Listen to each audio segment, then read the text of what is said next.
Welcome back, everybody, to Sports by GSMC Podcast Network. I am your host, Jeremy Lapidus. If you are just tuning in, you've missed a big show. We just finished going over our first official Sports by GSMC Podcast Network 2024 power rankings in the MLB. Braves were number 1 on that list, Dodgers number 2, Yankees 3, Orioles 4, and as far as our contender list goes. In our second segment, we talked about the awards races, the depoy between Victor Wembenyama and Rudy Gobert, as well as the MVP race between Luka and Jokic. And in our first segment, we talked about the back-to-back March Madness champions, UConn Huskies. They take home their second title in 2 years and their 6th overall in the last 25, cementing them as blue blood status, in my opinion. But that's a hotly contested point right now. I'd love to hear your thoughts on that. But in our fourth and final segment, we're going to transition out of news and talk a little bit more about the state of sports in general. In this segment, we're going to talk about stadiums and stadium funding more specifically, the situations that have been surrounding stadium funding in the last year or so. There's been a lot of unique situations and a lot of weird situations with all of these. So we'll take a look at that. But before we do, remember, if you would like to be an even bigger part of the show than you already are, all you need to do is go to gsmcpodcast.net, leave a tip or donation. You can control what we talk about on the show. If you have anything you'd like me to cover, go ahead and leave that tip or donation. A message will pop up on the bottom of the screen. We will talk about whatever you would like. All you need to do is go to gsmcpodcast.net. Like I was saying, in our fourth and final segment here today, we are going to talk a little bit about this new trend I've been seeing in sports, saying no to billionaires for stadium funding. We'll take a little walk through the history of stadium building. Back in the oldie times, back before like the 80s and the 90s, stadiums used to be, built by the owners. They'd fund it, they'd build it. What's done is done. Now, in more recent years, stadiums are getting more and more expensive. They're decking them out with everything, all the bells and whistles, top to bottom. I mean, you look at the Raiders Stadium in Las Vegas. You look at the Rams and Chargers Stadium in LA. These stadiums, you look at Jerry World in Dallas. These teams are huge. These stadiums are huge. They're basically spaceships sometimes. It's kind of crazy. And a lot of these, most stadiums nowadays, are funded with taxpayer money, taxpayer dollars.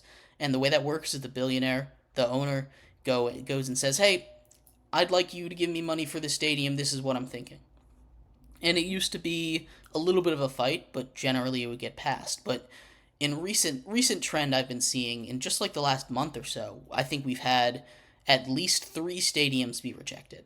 You have the whole saga in Oakland, not just with the Oakland Athletics attempting to not pay for a stadium, but also the Oakland Athletics attempting to have Oakland pay for the whole stadium, something that they just weren't going to agree to do, and there was no good faith compromising there. So that's a little bit of an outlier. But more recently, with the Capitals and the Wizards and Virginia, something that was being pushed for hard by Virginia's governor, got shut down by the rest of Virginia, and now D.C. is funding that stadium. They're going to get new renovations and everything. They're going to stay in D.C. So Virginia said no to the Leonsenses, the billionaires that own the Wizards and the Capitals and the Mystics and all those teams up in D.C. But also the Chiefs attempted to get a new stadium. Clark Hunt, I believe, is his first name. I know it's the Hunt family. Submitted a ticket to get funding from the government in Kansas City, and it was struck down. Now, a lot of people, or I won't say a lot of people, a couple people I've seen are saying, oh, they're going to St. Louis now, and I think that's a little far-fetched.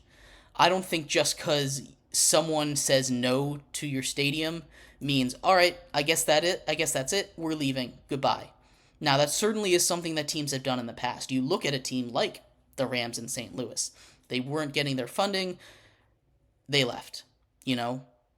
This is not a odd thing. It happened with the Colts. They left Baltimore because they weren't getting the funding, just packed up in the middle of the night and went to Indianapolis.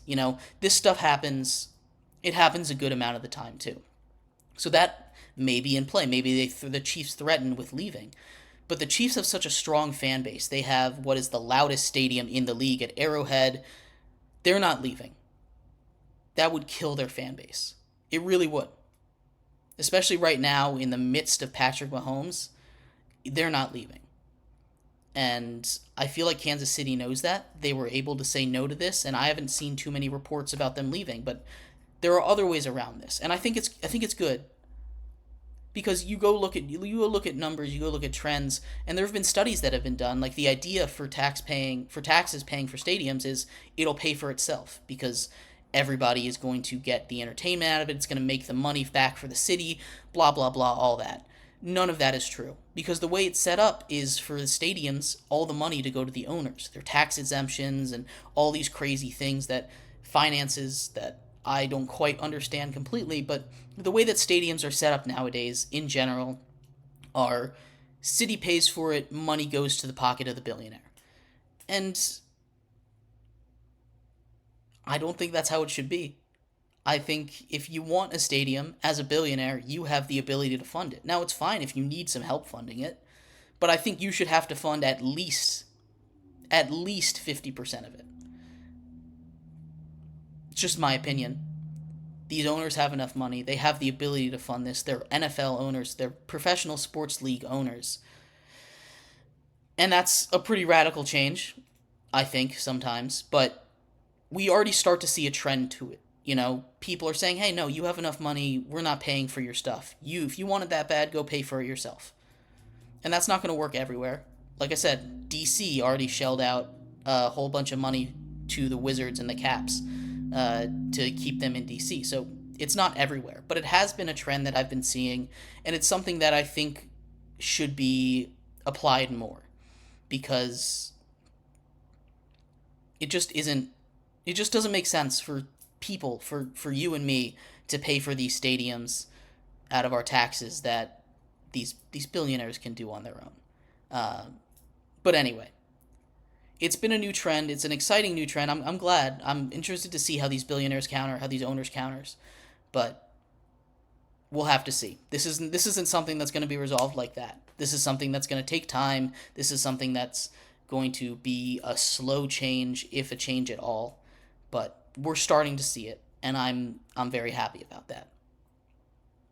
But anyway, thank you everybody so much for tuning in to today's episode of Sports by GSMC Podcast Network.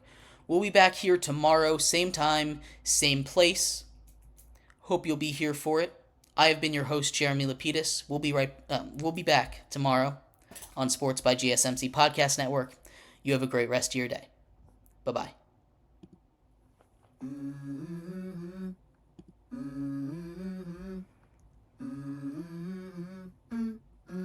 Let's go. I wake up to a little bit of drool on my pillow, feel like it's gonna be a bad day. Yeah, I'm tired of shit, and the coffee ain't hit yet, damn, ain't that great.